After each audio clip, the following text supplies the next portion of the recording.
नमस्कार। नमस्कार प्यारे विद्यार्थियों। और आज मैं शुरू करने जा रहा हूं अपने वैदिक सभ्यता के आगे के लेक्चर को। चूँकि उत्तर ऋग्वैदिक काल पूरा ख़त्म हो गया, आपने सारी चीज़ें पढ़ ली। अब हम अंतिम स्टेज पे पढ़ रहे हैं जिसको हम कहते हैं उत्तर वैदिक काल। इस पे आ गए अब उत्तर वैदिक काल पे। आप ये जानते हैं कि ऋग्वैदिक काल जो लगभग मैं आपको पूरा पढ़ा चुका हूँ, ये ध्यान रखेंगे कि जो ऋग्वैदिक काल है मैं आपको पूरा पढ़ा चुका हूँ, इसको ध्यान है, कुछ भी बातें छूटी नहीं हैं। ठीक है, तो आपने देखा था कि जो ऋग्वैदिक काल है, मैं फिर बोल रहा हूँ, ऋग्वैदिक काल का पूरा एज में पढ़ा दिया। सामाजिक आर्थिक व्यवस्था जो 1500 से कितनी थी, 1000 BC लगभग ऋग्वैदिक काल की मैंने सारी बातें आपको बता दी। सामाजिक व्यवस्था, आर्थिक व्यवस्था, राजनीतिक व्यवस्था, सारी बातें, और उनको आप लगातार देखिए तभी उस पर कमांड हो पाएगा, वरना वैदिक सभ्यता आसान नहीं है। फिर मैं कहूँ ऋग्वैदिक काल के बाद उत्तर वैदिक काल आता है। उत्तर वैदिक काल आता है जो कि 1000 से 600 BC तक है। अब हम इस उत्तर वैदिक काल के सारे, जैसे ऋग्वैदिक काल में हमने सामाजिक, आर्थिक और राजनैतिक व्यवस्था को पढ़ा, वैसे अब हम उत्तर वैदिक काल के सामाजिक, आर्थिक और राजनैतिक व्यवस्था को पढ़ लेते हैं। लेकिन मैं आपको समझाने के पहले, मैं आपको बताने से पहले कुछ एक कंक्लूजन देना चाहता हूं ताकि दोनों को आप समझ सकें। आगे पीपीटी है वो आप देखते रहिएगा, मैं आपको समझाऊंगा कि किस प्रकार से व्यवस्था में बदलाव आया। देखिए, आप ये ध्यान रखेंगे कि आपको मैंने समझाया था कि ऋग्वैदिक काल में जैसे कबीले के रूप में लोग थे, उनको जन बोलते थे। ठीक है, तो मैं यहां एक आपको कंपैरिजन लिख देता हूं। ये है ऋग्वैदिक काल, ऋग्वैदिक काल, और ये है उत्तर वैदिक काल। ठीक है, थोड़ा सा पूरे पीपीटी पर जाने से पहले आप थोड़ा सा इन बातों को शॉर्ट में समझ लीजिए, क्योंकि यही बातें बाद में डिस्क्राइब की गई हैं। उत्तर वैदिक काल,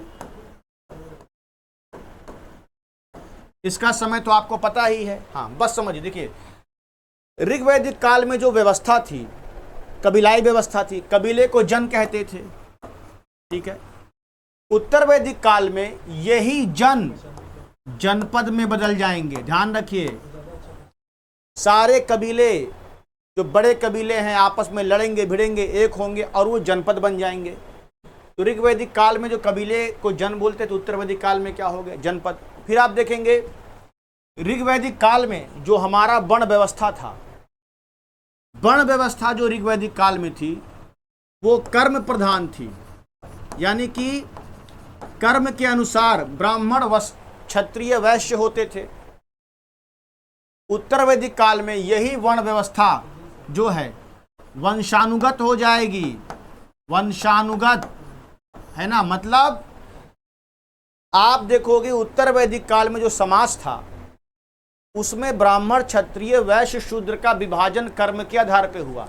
सॉरी, ऋग्वैदिक काल में, गलत हो गया। ऋग्वैदिक काल में जो हमारी वर्ण व्यवस्था थी वो कर्म प्रधान थी। ब्राह्मण, क्षत्रिय, वैश्य, शूद्र कर्म के आधार पे थे।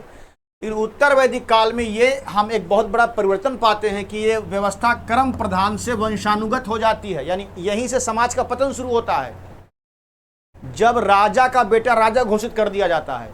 मैं बता दूं, ऋग्वैदिक काल मैंने आपको पहले समझाया था, एक लोकतांत्रिक समाज था जिसमें लोकतंत्र था। राजा का बेटा राजा होगा गारंटी नहीं थी, क्योंकि वो कर्म प्रधान समाज था। वर्क या प्रोफेशन बेस्ड सोसाइटी थी। राजा वही होगा जिसके अंदर क्षमता होगी कबीले को संभालने की। लेकिन उत्तर वैदिक काल तक आते आते ये कर्म प्रधान समाज वंशानुगत हो गया कि अब राजा का बेटा ही राजा होगा, जो वैश्य है वो वैश्य ही रह जाएगा। अब ऐसा क्यों हुआ, इसका जवाब अब मैं आपको आगे पीपीटी में दूंगा। लेकिन आप समझिएगा, पहला परिवर्तन क्या हुआ, ऋग्वैदिक काल में जन थे, जनपद हो गए। वर्ण व्यवस्था, जो वर्ण व्यवस्था थी वो कर्म प्रधान से क्या हो गई, वंशानुगत हो गई। फिर देखेंगे ऋग्वैदिक काल में मुख्य व्यवसाय पशुपालन था। ऋग्वैदिक काल में मुख्य व्यवसाय पशुपालन था, एनिमल हस्बेंड्री। उत्तर वैदिक काल में कृषि हो जाएगा। यही सब आपको पढ़ना है आगे, किसमें, डिटेल में। उत्तर वैदिक काल में कृषि हो जाएगा, ठीक है। तो ये आपको समझ, ये पूरे पीपीटी को समझने से पहले ये सारे लेक्चर को आप, ये पूरा मैं पूरे पीपीटी का कंक्लूजन पहले दे रहा हूं, ठीक है। फिर आप देखेंगे ऋग्वैदिक काल में राष्ट्र शब्द का उल्लेख नहीं मिलता, कोई साम्राज्य नहीं था, राजा कबीले को लेकर के घुमा करता था, यानी पशुचारी, यानी खाना बदोश जीवन था, खाना बदोश जीवन था। उत्तर वैदिक काल में स्थायी जीवन हो गया। क्यों? क्योंकि कृषि की खोज हो गई थी, ठीक है। ऋग्वैदिक काल में लोहे की जानकारी नहीं थी, लोहे की जानकारी नहीं थी। उत्तर वैदिक काल में लोहे की खोज हो गई।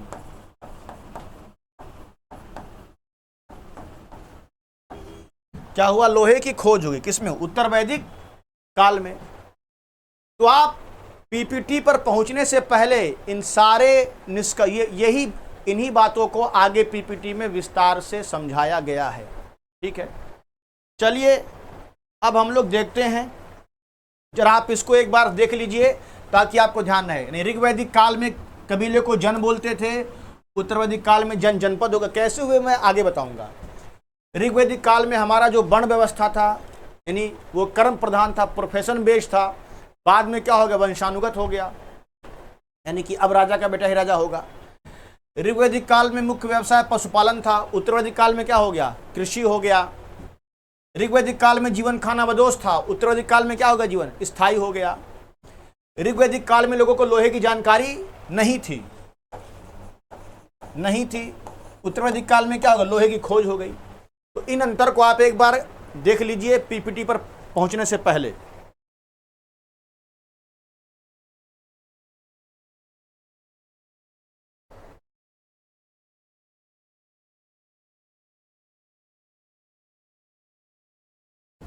तो उम्मीद है कि आपने इसको देख लिया। और ध्यान रखिए, और मैं जो आगे बताने वाला हूं यही निष्कर्ष है, और आगे जो है इन्हीं बातों को विस्तार से समझाया गया है। तो मैंने पूरे पीपीटी का निष्कर्ष आपको पहले ही समझा दिया।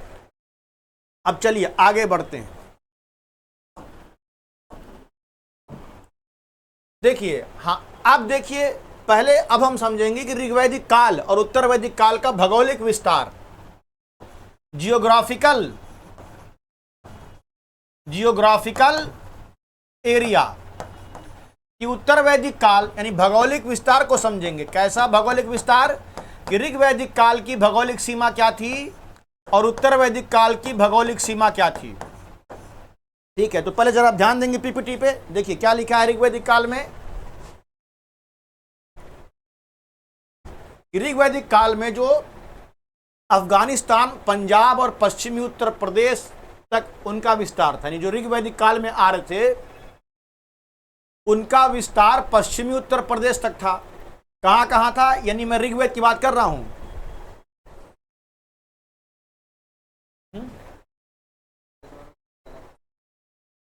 तो ध्यान रखिएगा कि ऋग्वैदिक काल में, क्योंकि मैं यहां समझा रहा हूं ऋग्वैदिक काल और उत्तर वैदिक काल। ऋग्वैदिक काल और उत्तर वैदिक काल के जो भौगोलिक सीमा थी वो क्या थी, ठीक है। तो देखिए ऋग्वैदिक काल का जो विस्तार था अफगानिस्तान, पंजाब, पश्चिमी उत्तर प्रदेश, ठीक है, और कहां तक था?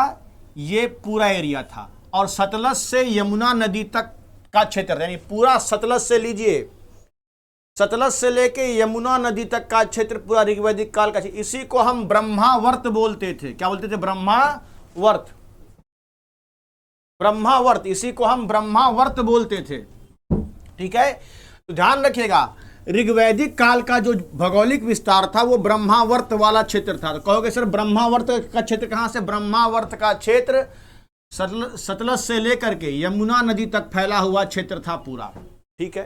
भारत के अंदर की बात करें, वैसे इनका विस्तार कहां कहां तक था? अफगानिस्तान से शुरू आई तो पश्चिमी उत्तर प्रदेश तक, और भारत के अंदर जो ये क्षेत्र था उसको हम ब्रह्मावर्त बोलते थे, ऋग्वैदिक काल का मैं बता रहा हूं। अब देखिए, और ऋग्वैदिक काल की जो पूर्वी सीमा थी वो हिमालय थी और तिब्बत। उत्तर में ये तुर्कमेनिस्तान, पश्चिम में अफगानिस्तान, दक्षिण में अरावली। मतलब ये पूरा ऋग्वैदिक काल का विस्तार था। यही पूरा इलाका समझिए ब्रह्मावर्त कहा जाता था। हिमालय ऊपर, नीचे अरावली, इधर चले आओ तो पूरा कहाँ तक, अफगानिस्तान तक। उधर हिमालय, इधर पश्चिम में अफगानिस्तान, ठीक है। उत्तर में जाओगे तो थोड़ा तुर्कमेनिस्तान तक था, यानी अफगानिस्तान, उत्तर में तुर्कमेनिस्तान, दक्षिण में अरावली और उधर कहाँ तक, तिब्बत के पठार तक, यानी हिमालय तक। तो यानी कि पूरा ऋग्वैदिक समाज जो है अफगानिस्तान इधर, इधर तुर्कमेनिस्तान, इधर क्या हिमालय या तिब्बत का पठार और नीचे अरावली, इन्हीं के बीच में पूरा ऋग्वैदिक सभ्यता फैली थी। लेकिन जब उत्तर वैदिक काल आया तो धीमे धीमे इसका विस्तार हुआ। यानी उत्तर वैदिक काल में आर्यों की सीमा विंध्याचल पर्वत तक पहुंच गई। और आपको पता है विंध्याचल पर्वत के बाद ही दक्षिण भारत का एरिया शुरू हो जाता है। तो अब समझो यहां पर कि जहां ऋग्वैदिक काल में इनकी सीमा अरावली पर्वत तक थी, उत्तर वैदिक काल में इनकी सीमा विंध्याचल पर्वतमाला, यानी उत्तर वैदिक काल में आर्यों की दक्षिणी सीमा विंध्याचल पर्वतमाला हो गई। यानी ये विंध्याचल पर्वतमाला ब्रह्मावर्त का विस्तार हो गया। मतलब अब आर्य लोग विंध्याचल पर्वतमाला तक पहुंच गए, ठीक है। यानी ये इनकी दक्षिणी सीमा होगी। तो कह सकते हैं कि ऋग्वैदिक काल से लेके उत्तर वैदिक काल तक पूरा आर्यों के सीमा में क्या हुआ, विस्तार हुआ। जहां पहले ब्रह्मावर्त था, अब उस ब्रह्मावर्त की सीमा अरावली से नीचे विंध्याचल तक आ गई। यानी कि एरिया बढ़ गया ऋग्वैदिक काल में, सॉरी उत्तर वैदिक काल में। फिर आगे बढ़ते हैं। उत्तर वैदिक, अभी मैं जो समझाया वही सब है। उत्तर वैदिक काल में अनेक छोटे छोटे जन, फिर ध्यान रखिए, इन द लेटर वैदिक पीरियड मेनी स्मॉल पीपुल्स वर मर्ज। यहां पे जन होगा, इसको जन बोलते हैं। उत्तर वैदिक काल में मेनी स्मॉल जन लिखेंगे, इसको आप जन ही लिखेंगे, जन भूलिएगा नहीं, ये जन है। उत्तर वैदिक काल में अनेक छोटे छोटे जन आपस में मिल गए और एक बड़े राज्य के रूप में कन्वर्ट हो गए, जिनको जनपद कहा गया। वही जो मैंने समझाया है, जैसे जो छोटे छोटे जन थे, जैसे मैं एग्जांपल दे दूं, भरत नाम का जन था और पुरु नाम का जन था। भरत और पुरु जन आपस में मिलकर कुरु बन गए। क्या बन गए, कुरु। कृविजन और तुर्वासु नाम के दो कबीले आपस में मिल गए और क्या बन गए, पांचाल। तो आपका दिमाग जा रहा है कहीं ना कहीं महाजनपद की तरफ हम जा रहे हैं, लेकिन अभी जन है ऋग्वैदिक काल में और ये बने जनपद। अभी यही जनपद आगे बदल जाएंगे महाजनपद में। तो आप देखिए कि जो ऋग्वैदिक काल के छोटे छोटे जन थे वो किस में कन्वर्ट हो गए, जनपद में बदल गए। जैसे भारत और पुरु ने मिलकर के, भारत और पुरु जन मिलकर कुरु जनपद हो गए। कृवि और तुर्वासु मिलकर के पांचाल जनपद बन गए, ठीक है। तो ये मैंने एग्जांपल दिया किस प्रकार जनपद बने, यानी जन से मिलकर जनपद बन गए। अथर्ववेद में, क्योंकि आपको पता है अथर्ववेद की जो रचना है उत्तर वैदिक काल में हुई, अथर्ववेद में अंग, मगध, वैशाली का उल्लेख, और यही बाद में महाजनपद हैं। जो आप महाजनपद पढ़ोगे, अंग, मगध और वैशाली, इनका उल्लेख हुआ है किसमें, अथर्ववेद में। तो कई बार ये एग्जाम में पूछा गया कि अथर्ववेद में किन महाजनपदों का उल्लेख है। बहुत से बच्चे कहें सर अभी तो आप जनपद बोल रहे हैं, महाजनपद। महाजनपद आगे बनेगा, यही जन जो है जनपद हुआ और यही जनपद आगे चल के महाजनपद बन गया, आगे बनेंगे, ठीक है। तो अब देखेंगे, तो आपने समझा जन कैसे बने, जन से जनपद कैसे हुआ। फिर देखिए अब थोड़ा यहां पर मामला और बढ़ेगा। जैसे ऋग्वैदिक काल में भौगोलिक सीमा का विस्तार हुआ, उसी प्रकार उत्तर वैदिक काल में राजा के अधिकार में भी वृद्धि हो गई। क्यों वृद्धि हो गई, क्योंकि मैंने बताया था उत्तर वैदिक काल की सबसे बड़ी चीज क्या थी, लोहे की खोज। उत्तर वैदिक काल की सबसे बड़ी क्रांति मानी जाती है लोहे की खोज। और इस लोहे की खोज के बाद उत्तर वैदिक काल में खेती शुरू हो गई। और जब खेती शुरू हो गई तो जो ऋग्वैदिक काल का पशुपालन समाज था वो स्थायी हो गया, यानी परमानेंट एक जगह रुकने लगा, क्योंकि अब खेती करना है। और याद रखिए, जब खेती शुरू होती है तो आदमी का जीवन स्थायी हो गया था। अब वो एक ही जगह, अब राजा यहाँ कबीले का मालिक है, मगर अब कबीला खाना बदोश नहीं है। अब वो कबीला एक साम्राज्य बन चुका है, एक जनपद बन चुका है। भाई जनपद तभी तो बने जब जमीन की उपयोगिता की जानकारी हुई, खेती शुरू किया, तो अगल बगल लड़ाइयां शुरू हो गई, कई जन आपस में मिल गए, एक दूसरे के जन पर कब्जा करने का प्रयास भी किया। जो आपस में मिल गए या कब्जा कर लिए वही जन बाद में जनपद हो गए। तो कहा जाता है कि उत्तर वैदिक काल में जब खेती की जानकारी हो गई तो अब जन या कबीले का नेता, अब जो राजा था वो किसी कबीले का नेता ना होकर के एक विस्तृत भूभाग का शासक होता था। ये ध्यान रखिए, यहीं से साम्राज्यवाद की शुरुआत होती है कि हमारा साम्राज्य वो तुम्हारा साम्राज्य। क्यों? क्योंकि अब राजा किसी कबीले का स्वामी ना होकर के, यानी राजा किसी कबीले के, किसी खानाबदोश कबीले का स्वामी नहीं है, बल्कि वो एक भूभाग का स्वामी हो गया। अब ये राजा की सीमा हो गई, अब उसका जीवन खानाबदोश नहीं है। क्यों? क्योंकि उत्तर वैदिक ऋग्वैदिक काल में तो राजा के पास भूमि का कोई उपयोग ही नहीं था। पशुओं को चराते थे तो यहाँ वहाँ घूमते थे, मगर अब वो भूमि का मालिक है और राजा है। पहले कबीले का मालिक था, अब वो भूभाग का स्वामी है। ठीक है, तो यहीं से बताते हैं कि उत्तर वैदिक काल में सर्वप्रथम राज्य या राज्य की उत्पत्ति का उल्लेख मिलता है। यहीं से राज्य बना, यहीं से राष्ट्र बना, यहीं से राज्य बना। ऋग्वैदिक काल में कोई राज्य या साम्राज्य नहीं है, राजा अपना कबीले के साथ घूमता था।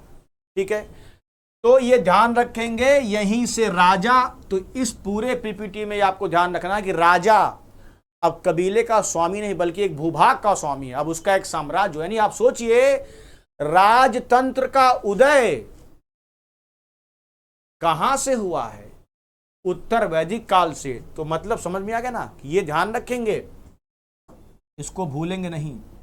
ठीक है, तो इस तरह से मैंने आपको बताया कि किस तरह ऋग्वैदिक काल में राजतंत्र का उदय हुआ। राजा भूभाग का स्वामी है, लैंड का सोनर, he is owner of land, not a owner of nomadic tribes.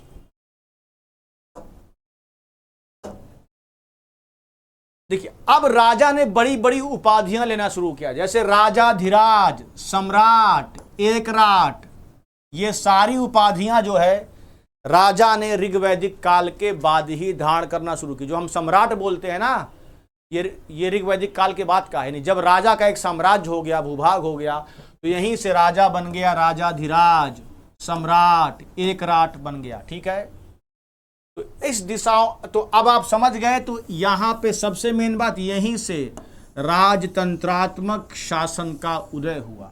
यहीं से now the king started assuming a big title like राजाधिराज, सम्राट, एकराट instead of normal title. According to Athare Brahman, as a result of the increase in right, the kings of different direction started assuming different titles. Thus, monarchical rules emerged. यही main point है इसका, कि यहीं से राजतंत्र का क्या हुआ? उदय हुआ। यानी कि ऋग्वैदिक काल में राजतंत्र नहीं मिलेगा। ऋग्वैदिक काल में राजा है कबीले का स्वामी, अब यहीं से राजतंत्र हुआ, क्योंकि अब राजा के पास एक स्थायी बॉर्डर है, लिमिट है, उसकी सीमा है, उसका साम्राज्य है। अब वो सम्राट कहलाएगा, राजाधिराज कहलाएगा। अब देखिए, हाँ, राजा का क्या हो? राजा के पास बहुत से अधिकार आ गए।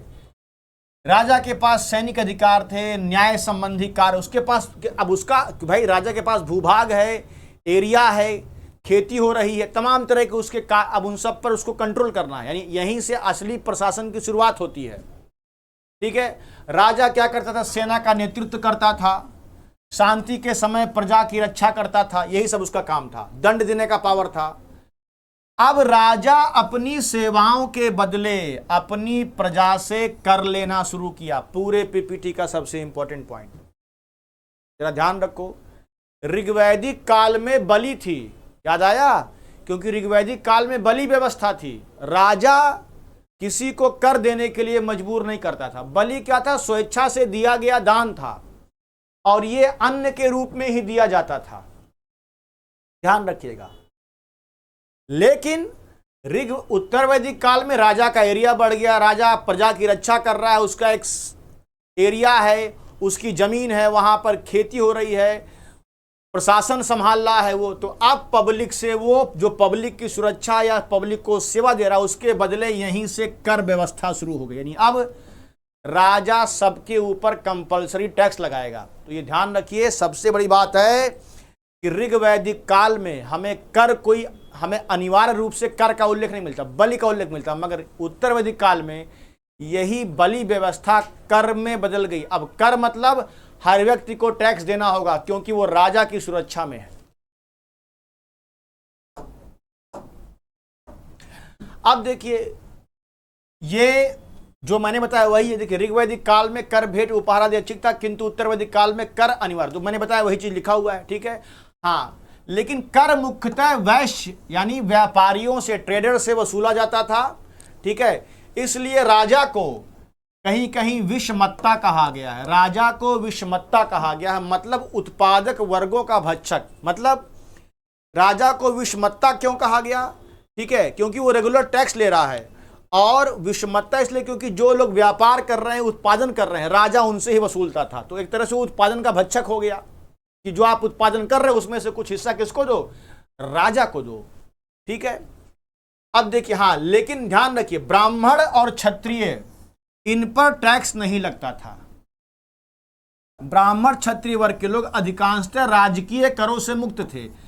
मतलब ब्राह्मण्स, पीपुल ऑफ ब्राह्मण and Rajan classes were mostly free from state taxes. यानी कि ब्राह्मण और जो राजन थे वो टैक्स से क्या थे, मुक्त थे कहीं ना कहीं। हाँ, अक्सर ज्यादा कर जो है समाज के उत्पादक वर्ग से, यानी व्यापारी से, किसान और जो मतलब खेती करते थे उनसे ही वसूला जाता था। यानी जितने भी उत्पादक वर्ग थे उनसे, ब्राह्मण और क्षत्रिय से कर अधिकांशतः नहीं वसूलते थे। अब देखो, आपने पढ़ा था ऋग्वैदिक काल में, कंपेयर करते चलिएगा, ऋग्वैदिक काल में सभा और समिति थी और विधत। यानी ऋग्वैदिक काल में सभा, समिति और क्या, विधत, ये तीन संस्थाओं का नाम मिलता था, और ये संस्थाएं राजा के सहायक होती थी। लेकिन उत्तर वैदिक काल में भी ये संस्थाएं थी, सभा, समिति एवं विधत, ठीक है, और ये राजा पर कंट्रोल का काम करती थी। ये संस्थाएं राजा को परामर्श देती थी, राजा पर कंट्रोल भी करती थी। ऋग्वैदिक काल में भी इनका यही रोल था, उत्तर वैदिक काल में भी यही रोल था सभा और समिति का। हाँ, लेकिन अथर्ववेद में क्या किया गया है, सभा और समिति को प्रजापति की दो पुत्रियां भी दिखाया गया है। ध्यान रखिए, ये कई बार पूछा गया है, किस वेद में सभा और समिति को प्रजापति की दो पुत्रियां माना गया है। तो अथर्ववेद में सभा और समिति को प्रजापति की दो पुत्रियां माना गया है। हाँ, अब देखो, जैसे जैसे हम उत्तर वैदिक काल में बढ़ते हैं, ऋग्वैदिक काल में सभा और समिति का रोल बड़ा अच्छा था, वो राजा को परामर्श देती थी। लेकिन जैसे जैसे आप उत्तर वैदिक काल में आप बढ़ेंगे आगे, राजा का पावर बढ़ेगा, उसका अपना साम्राज्य है, क्योंकि उत्तर वैदिक काल में राजा के शक्तियों में बहुत तेजी से वृद्धि हुई। इसीलिए आप देखोगे सभा और समिति नाम की संस्था का पावर उत्तर वैदिक काल तक जाते जाते थोड़ा कम हो गया। वही लिखा हुआ है, मतलब there condition decline in this period. यानी जो पावर सभा और समिति को ऋग्वैदिक काल में था वो शायद उत्तर वैदिक काल में नहीं रहेगा, क्योंकि यहां पर राजा का पद प्रभावी हो गया, मोनार्की सिस्टम हावी हो गया समाज पर, यानी राजतंत्र हावी हो गया। तो मैंने जो आपको समझाया है अब तक, तो इतने सारे बातों में आपको मैंने जितना बताया उसको मैं एक पेज पे फिर लिख रहा हूं, ताकि ये डिफरेंस आप ध्यान रखिएगा, थोड़ा सा धीरज के साथ ध्यान रखेंगे। अब मैं आपको फिर वही डिफरेंस समझा रहा हूं। ऋग्वैदिक काल, यानी कि ऋग्वैदिक काल लिख रहा हूं यहां पर, और फिर मैं लिख रहा हूं उत्तर वैदिक काल, ताकि पूरा फिर उसी बातों को हम लोग रिवाइज करके समझ लें।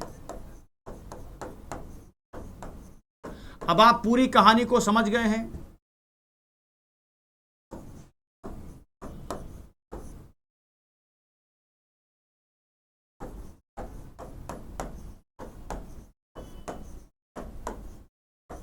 ठीक है, मैं लिख रहा हूं यहां क्या थे, जन, अब एक मिनट, यहां हो गए जनपद। यहां जो हमारा समास था कर्म प्रधान था, अब खत्म है। यहां समाज क्या हो गया, वर्ण प्रधान, अरे वंशानुगत हो गया।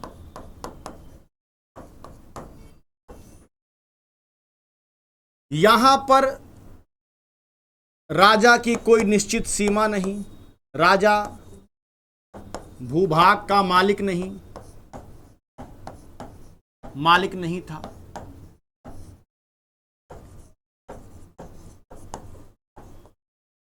वह कबीले का मालिक था। कबीले मतलब जन का मालिक था। इसको आप नोट कर लेंगे जो मैं लिख रहा हूं, ये पीपीटी में नहीं है। यहां क्या उत्तर वैदिक काल में राजा अब भूभाग का मालिक है। राजा भूभाग का मालिक है।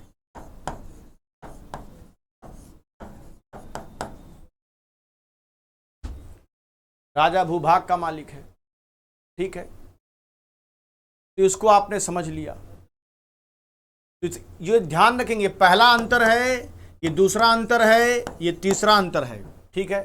तो इतना आप लिख लिया, जरा इसको ध्यान से पढ़ लीजिएगा। मैं हट जा रहा हूं, स्क्रीनशॉट ले लीजिएगा, क्योंकि ये नहीं है। किस तरह से चेंज हुआ ध्यान रखेंगे। अब मैं मिटा रहा हूं, कुछ बातें और लिख रहा हूं, तो मिटा रहा हूं, थोड़ा आप इसको देख लीजिएगा ध्यान से, ठीक है। मैं हट गया हूं, अब स्क्रीनशॉट ले लीजिएगा, उसको नोट कर लीजिएगा, फिर मिटा रहा हूं। चलिए, ऋग्वैदिक काल में बलि व्यवस्था थी। बलि व्यवस्था, बलि मतलब क्या था, स्वेच्छा से दिया गया, स्वेच्छा से दिया गया दान, दिया गया दान। और उत्तर वैदिक काल में बलि व्यवस्था नहीं बल्कि कर व्यवस्था का जन्म हो गया। कर व्यवस्था, तो कितना बड़ा चेंज आया।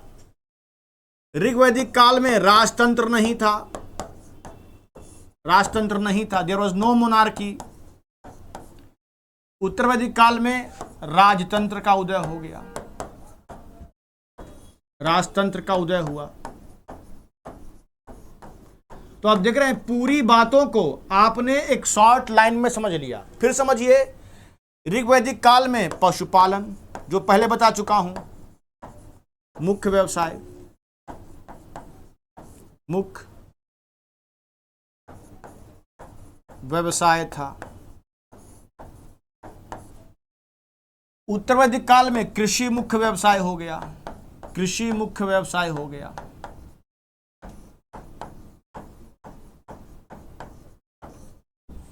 तो अब तक जितनी बातें पीपीटी में लिखी है, मैंने उसको शॉर्ट में समझा दिया। पूरे पीपीटी से ज्यादा ये पॉइंट आपको समझने होंगे, जो मैंने आपको क्या किया, इतनी बातों को मैंने आपको समझाया है, ठीक है। अब चलिए, अब ये जो मैंने समझाया, ये पूरा ऋग्वैदिक कालीन और उत्तर वैदिक कालीन समाज में मैंने अंतर को बताया है, ठीक है। अब हमारा जो आगे का काम है, वो आगे का काम, यानी ये लेक्चर 6वां है, अगला लेक्चर अंतिम होगा, जो कि उत्तर वैदिक काल का 7वां और अंतिम लेक्चर होगा, 8वां होगा शायद। तो अगला लेक्चर वैदिक सभ्यता का लास्ट होगा, ठीक है। और जल्दी ही हम लोग PYQ सीरीज को भी शुरू करेंगे, जिसमें सारे क्वेश्चन आपको दिखेंगे, जितना पढ़ाया उससे कैसे कैसे क्वेश्चन आए हैं, ठीक है। तो आज के लिए मैं बस इतना ही, फिर मिलते हैं एक बेहतर और अच्छी क्लास के साथ। जय हिंद, जय भारत, जय सिया राम, जय हनुमान, धन्यवाद।